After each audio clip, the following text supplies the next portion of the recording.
All right, traders. So this this was the UJ that we took. Let me get my dates right.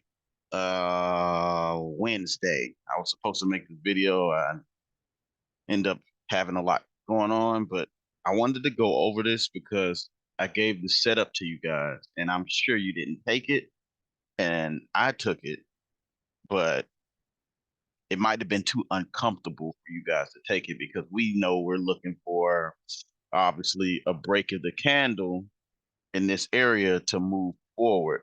But this one gave a weird, this is like one of those rare break of the candles that you can definitely take, but there's rules to it. So I'm gonna go over the rules right in front of you so you can see it.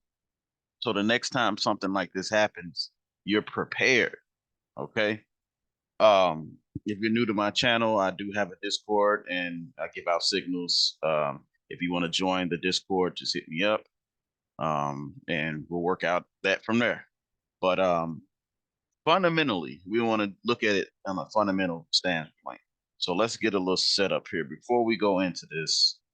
All right, so let's just say this fundamentally, that's the zone, right? So price like flew off of this zone, like we have here. When we have strong candles like that, where the wicks, you have a wick, you have the zone, and then you have all these wicks like this. At this point, even up to there, all of this will be fair value gap. We'll have a fair value gap.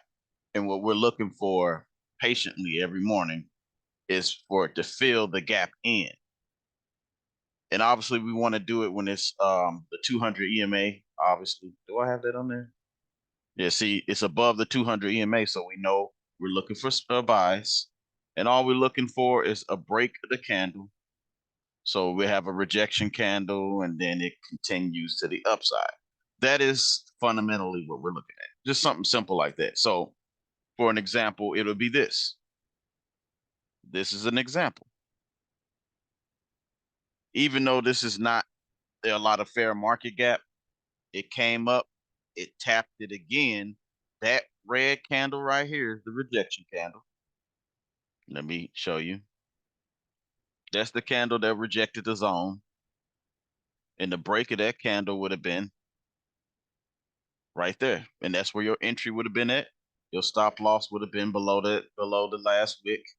And TP would have been, 10, 15, 20 pip move. You would get your 1 to 2, you're out the trade. Something like that. That's very simple. Look, boom. You take it to wherever you're gonna take it. That's a 1 to 3 right there. Simple. I try to make trading simple. I don't try to complicate it. All right, so we got these fair market gaps, and this is what happened. We waited and it made more gaps, but it ended up filling in this one halfway through, and it came down and did that. It did that. And usually we're trying to look for breaker candles that's kind of like this, but it gave you this rejection candle. So technically, your entry will be once it breaks this bigger candle. And you're thinking, man, I wanted to come back down here so it can give me another position, but sometimes it doesn't. So this would have been your entry. Your stops would have been below that wick, and then you would have had to take it for a longer position. If you're doing 1 to 1s, like that's what usually we do, 1 to 1, then this would be your 1 to 1 right here. If you're doing a 1 to 2, 1 to 2 would be right there, but this one was a 1 to 1. When you have situations like this, when the market is got a break of the candle like this and the rejection really like that, you're gonna have to do 1 to 1s because this is just, it could be a mess. But as you can see, it cleared it. And honestly, you could have got your little, let's say, you did go for a 1 to 2 because UJ was bullish all week. And y'all know, if y'all know anything about me, I hate taking UJ because it disrespects zones. But when I did my analysis on my last video for DXY, last week. I saw that the DXY was going to kill it this week. So UJ became the #1 corporate. Let's see. This could have gave you a 1 or 2. But right there, see, it gave you another setup. There's another zone right there. It didn't really tap it. Yeah, you could have took the 1 or 2. Literally could have took the 1 or 2. But that's how you have to do these. This looks very uncomfortable because you're buying all the way up here instead of down here.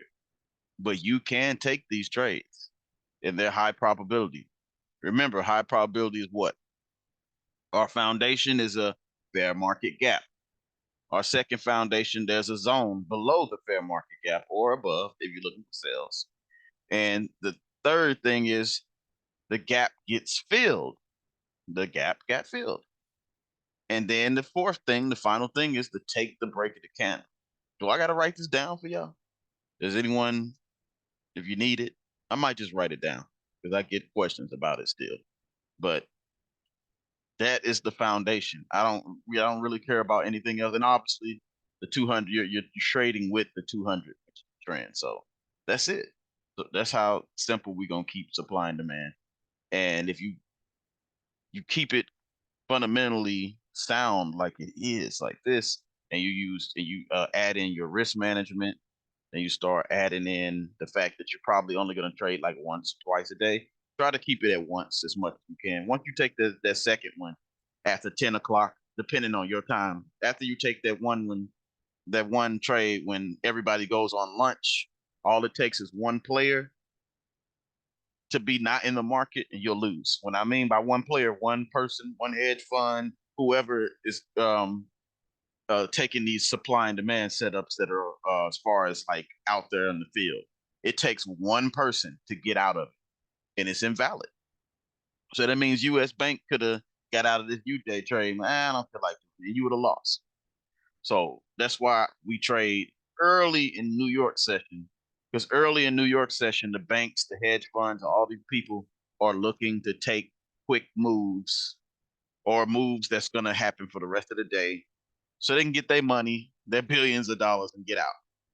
And all we trying to do is get a couple of, whatever your account size is. So trading early in the New York session is very important for supply and demand.